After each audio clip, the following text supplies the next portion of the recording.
In part one, we talked about survival. We talked about how to protect your money from the market. But today, we need to talk about a much more dangerous enemy. An enemy that destroys more wealth than any stock market crash ever could. That enemy is you. Specifically, your ego. Welcome back to the lab. This is part 2 of our masterclass on the psychology of money. Today, we are decoding stealth wealth and the difference between being rich and being wealthy. Let's start with a story Housel tells about a man he knew. Let's call him Roger. Roger was a genius. He made a fortune in technology at a young age. He had everything. He drove a Porsche. He carried thousands of dollars in cash. He tipped with $100 bills just to watch people's reactions. He was the definition of rich. But Roger had a flaw. He needed you to know he was rich. One day, Roger withdrew some gold coins worth tens of thousands of dollars. He went to the ocean and he skipped them across the water like stones, just to show his friends he could afford to throw money away. A few years later, Roger was broke, bankrupt. He had plenty of income, but he had zero wealth. This brings us to the most important distinction in personal finance: the difference between rich and wealthy. Rich is current income. It is what you see. It is the cars, the clothes, the Instagram photos. Rich is loud. Wealth is hidden. It is income not spent. It is the option not yet taken to buy something later. Wealth is the car you didn't buy, the diamonds you didn't wear, the first-class upgrade you declined. Wealth is quiet.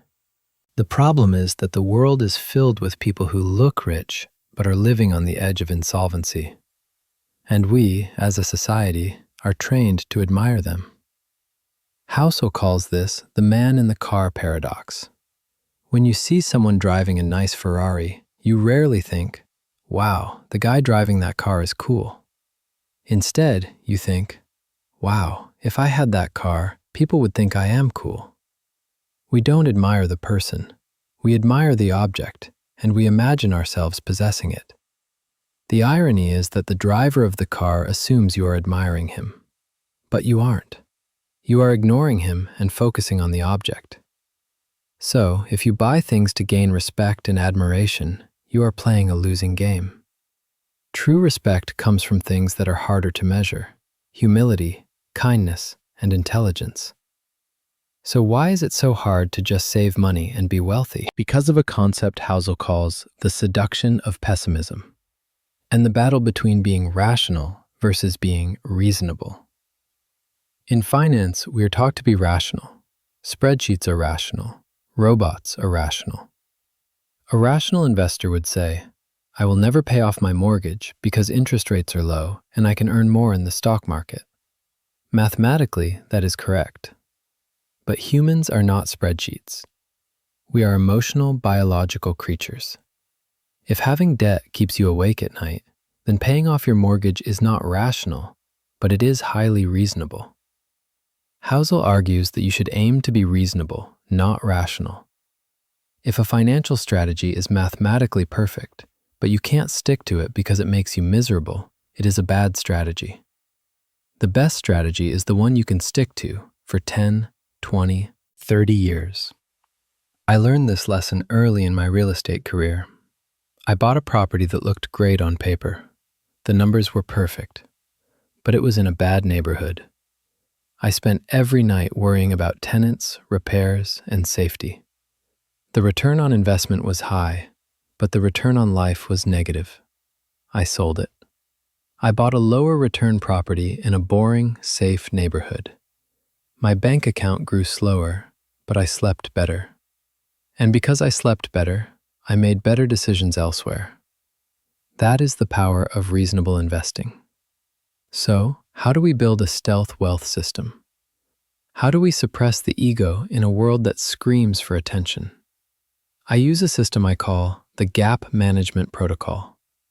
Wealth is simply the accumulated leftover after you spend what you take in.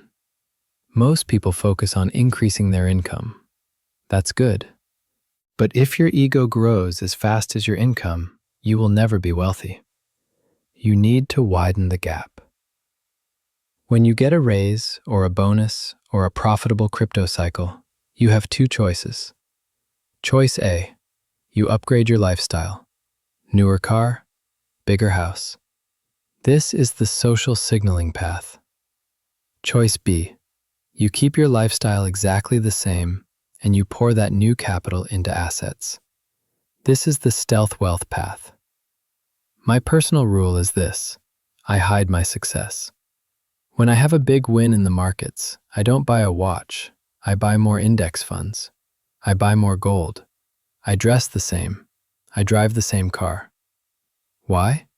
Because spending money to show people how much money you have is the fastest way to have less money. It sounds simple, but it requires an iron will. You have to be willing to look less successful than you actually are. You have to be comfortable being the person at the dinner table who drives the oldest car, knowing secretly that you could buy the whole restaurant. That feeling, that quiet confidence, is worth more than any luxury item. Here is your challenge for the next 7 days. I want you to identify one status purchase you are planning to make. Maybe it's a new phone when yours still works. Maybe it's branded clothes. Maybe it's a car upgrade. Ask yourself, am I buying this for utility or for the signal it sends to others?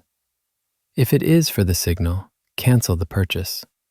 Take that exact amount of money and invest it. Then, write down how it felt to say no. You will realize that the pain of not buying it lasts about 10 minutes, but the freedom of owning that capital lasts a lifetime.